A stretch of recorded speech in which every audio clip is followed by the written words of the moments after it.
বন্ধুরা দেখুন, দেখতে কত সুন্দর হয়েছে। আমার তৈরি হয়ে গেছে লোভনীয় স্বাদের তরমুজের প্লাস্টিক হালুয়া। দেখুন দেখতে কত সুন্দর, খেতে অসাধারণ।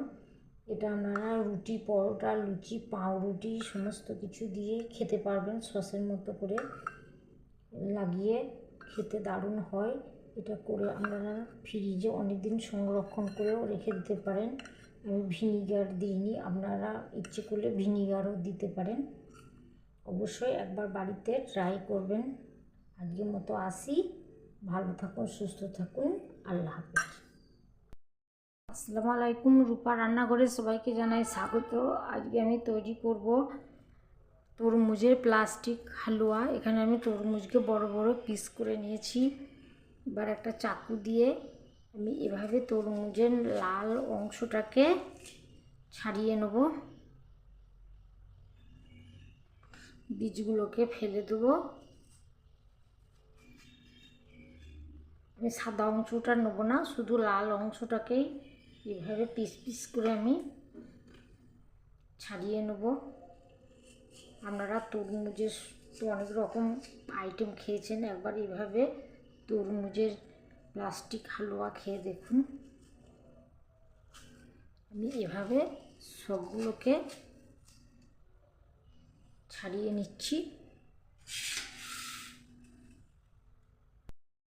আমার লাল অংশগুলো সব কেটে নেওয়া হয়েছে, আমি ছোট ছোট টুকরো করে নিয়েছি, বীজগুলোকে ফেলে দিয়েছি।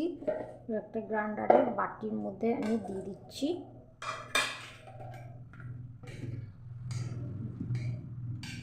পেস্ট করে নিচ্ছি। গ্যাসের মধ্যে একটা কড়াই বসিয়ে দিয়েছি, দিয়ে দিচ্ছি পরিমাণ মতো চিনি, আর দিয়ে দিচ্ছি জল।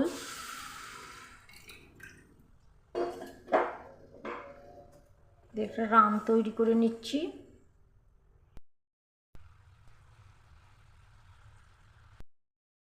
হাতের মধ্যে এভাবে নিয়ে যখন মোটা হয়ে তার বেঁধে যাবে তখন বুঝে নিতে হবে হয়ে গেছে। এখানে আমি দিয়ে দিচ্ছি দারচিনি আর ছোট এলাচ থেতো করা।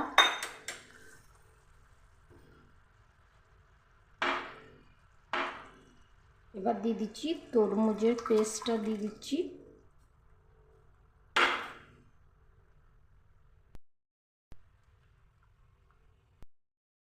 এভাবে নাড়িয়ে নাড়িয়ে আমি 10 মিনিট জাল করে নিচ্ছি। দেখুন বন্ধুরা কত সুন্দর আমার কালার চলে এসেছে। আমি গ্যাসের ফ্লেমটাকে এবার লো করে দিয়েছি। প্রথমে হাই করে আমি 10 মিনিট জাল করে নিয়েছি। এবার ঘন থকথকে হয়ে গেছে।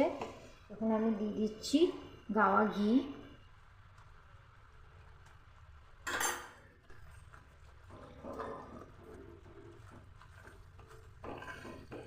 দেখুন আমি আপনাদেরকে দেখিয়ে দিচ্ছি, এই দেখুন।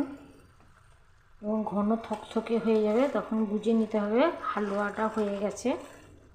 এবার আমি ঠান্ডা করে নেব, আর বেশি ঘন করব না, অনেকটাই ঘন হয়ে গেছে। ঠান্ডা হলে অনেকটাই টেনে ঘন হয়ে যাবে।